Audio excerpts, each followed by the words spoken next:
What up, football fans, and what up, gambling fans? Welcome to the first episode for college football of Pewter Picks and Props for the 2025 season. I'm your host, Matt Matera with PewterReport.com, and I am ecstatic to talk about a full slate of week one of college football games. If you're wondering, didn't you just have an episode yesterday? I did have an episode of Pewter Picks and Props, but that was dedicated to the Tampa Bay Buccaneers and the futures bets that I have on them for this season. I recommend checking that episode out, but this one is strictly dedicated to college football and week one. We're going to have several episodes each week of Pewter Picks and Props, one for the Bucs, one for the NFL, another for college football, and some primetime games too. So there's a little bit of something for everyone on this show, and I can't wait to watch this week one Saturday slate of games because we have some fantastic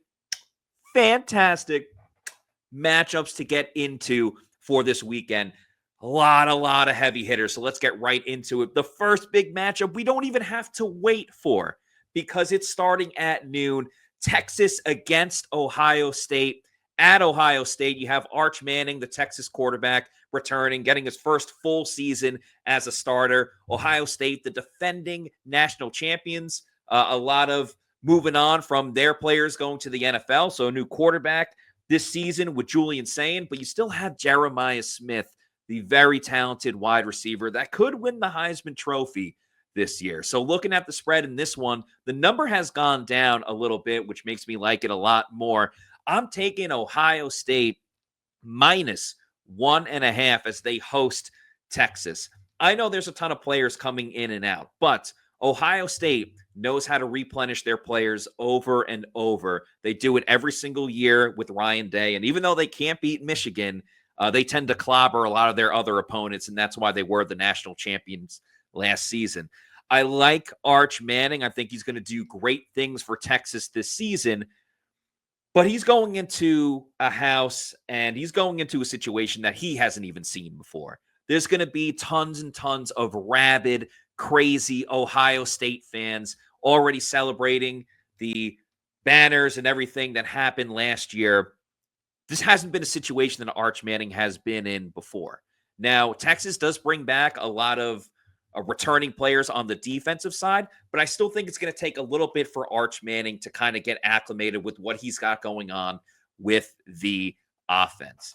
So because of that, Ohio State, yes, they have a new quarterback as well, but you got that home field advantage, and you have just so much talent on that team that I think Arch Manning struggles a little bit early on, and Ohio State is able to kind of run away with it as the game continues. I actually expect a bit of a defensive battle in this one. So while I like Ohio State minus 1.5, the other one that I'm really big on is the under in this game. Ohio State and Texas under 47.5.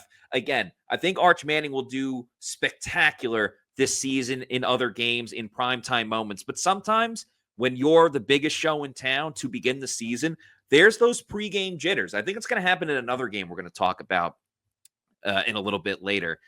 But I just think Arch Manning's going to struggle a little bit. You still have some veterans on the defensive side for Ohio State that can make a big difference.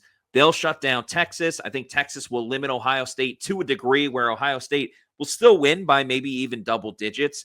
So they'll cover minus 1.5, and this game will go under of 47.5. So that's the big heavy hitter to start out the Saturday noon games. There's another noon game as well, a battle of the SEC and the ACC. And I know the ACC has been down, but I actually feel pretty positive about the Syracuse Orange. I'm a big fan of their head coach, Fran Brown. I like the attitude that he brings. Of course, Syracuse lost their quarterback. He's not there anymore. Kyle McCord, who was with Ohio State 2 seasons ago and then transferred to Syracuse. So that's something they're going to have to overcome. But to me, this is a little bit more about Tennessee and what they have going on. They had a gigantic storyline this offseason about their quarterback, Nico Lamalava.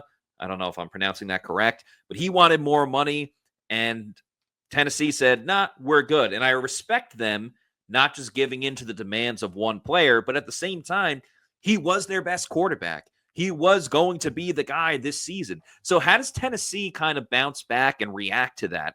I like Josh Heupel as a head coach, but I don't necessarily know if Tennessee is going to be the slugger that they were last season. So not having your top quarterback is a big difference.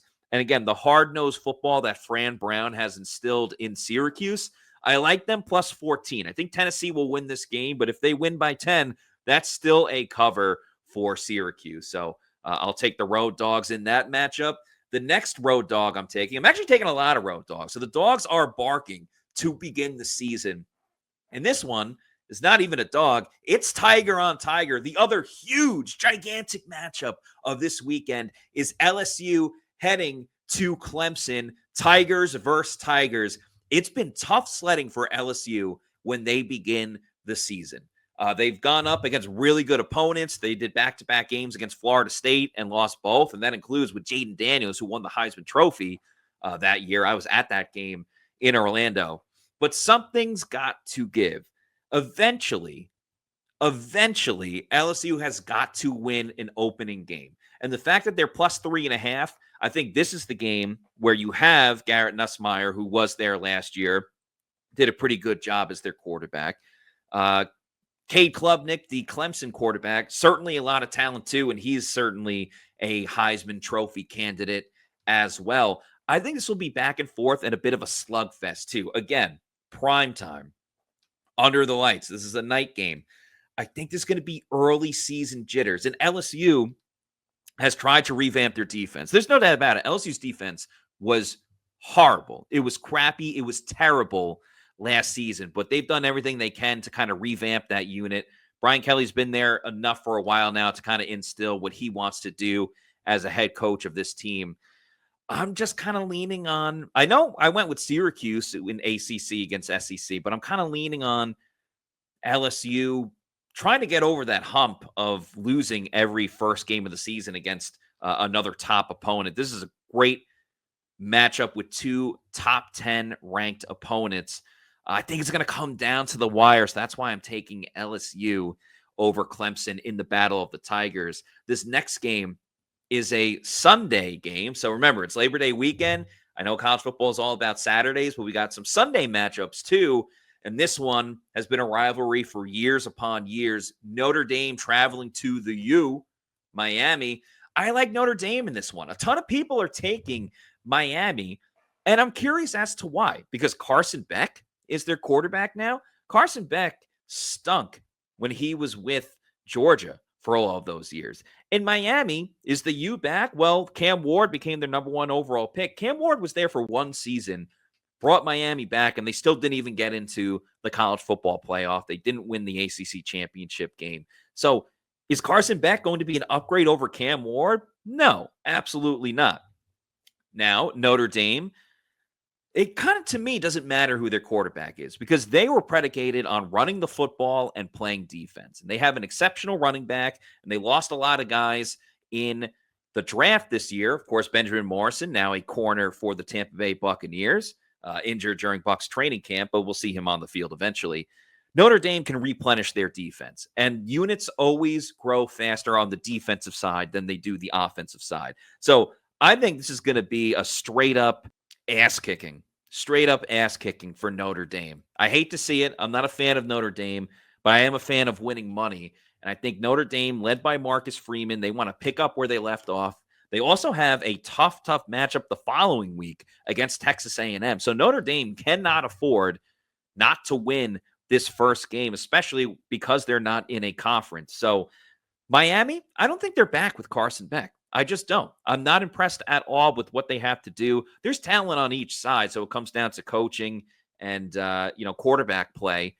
I think Notre Dame with their defense will get the better of Miami's offense, and they'll win this game probably by 2 scores, maybe even 3 scores. That's how much I think Notre Dame is going to win this game.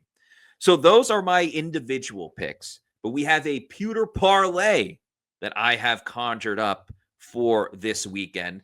These will not be individual bets. I'm putting them all into a parlay, so I need all 3 of them to hit. The first one is a 3:30 game. that I'm taking the points on. I'm taking over 50.5 because I don't know how this team is going to look. And that's Alabama against Florida State. The team I don't know about is Florida State because as we've seen, they predicate themselves on just bringing in transfers. And it worked great 2 seasons ago when they went undefeated in the regular season. Didn't get into the playoffs because Jordan Travis got hurt.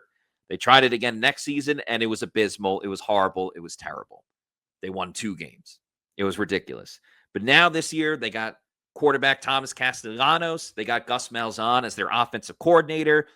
Dual threat quarterback with Castellanos. I like that. There's also a possibility that Alabama just blows the doors off of Florida State. But if they do, they're going to be creating turnovers and they're going to be scoring a lot of points. So expect Bama to at least put 30 to maybe 40 on the board. And if it's close, going to be neck and neck. We're talking about 20, 24 points each for each team. So you'll get close to that 50.5 range. Bama's got something to prove. They do not like how they ended last season, losing to Michigan. I was actually at that game. They played in Tampa. They actually lost to Michigan 2 years in a row. It's a new era now without Nick Saban, second year going without Nick Saban. Somebody's going to try to make a statement, so therefore I like the points in this one. I like the under of 57.5 for LSU and Clemson. I talked about that game before. 57.5, it's almost 60. You're asking a lot for these teams to put up 60 in the first week of the college football season. So again, a slow start for each of these teams because of the bright lights, because of the new season. I'll take the under in that one. And the third part of this parlay, and by the way, if this parlay hits with all 3 teams, that is a plus 600 payout. Plus 600 for this payout. The last leg of this parlay is Utah -5 against UCLA. It's a home game for UCLA, but there's been a lot of drama with their team. Their head coach has been fighting with the media. They've been keeping players out of practice. The fanfare is not really behind them. Utah's a stingy team. They always hang tough with some of the top opponents then in the Pac-12, now in their new conference. There's no home field for UCLA. So Utah can head right into California and not have to deal with the threats of the crowd, not in a, violence type of way, just the threat of noise, chaos, all of that stuff. I think Utah wins this game swimmingly, so I'll take them at -5 for the last leg of a plus 600 parlay. So those are all my college football picks. Again, check out my Bucs futures props that posted yesterday on Pewter Report TV. Got the college football one today. Next week, we'll look at NFL futures. We'll look at offensive player of the year, defensive player of the year, and all of that fun stuff. We'll have a show for the player props for the Thursday night opener of Eagles-Cowboys and Bucs players props for Bucs versus Falcons as well. So thanks, everyone, for rocking with me and watching this show. If you're not already doing so, please follow Pewter Report on all of our social media on X, Facebook, and Instagram. We are at Pewter Report, and our YouTube channel is Pewter Report TV. Please like and subscribe. Leave a comment on this video what game you are most looking forward to for college football this week. I'm Matt Matera. You can follow me at Matty4_Matera. Thanks so much, everybody, for watching, and let's win some money.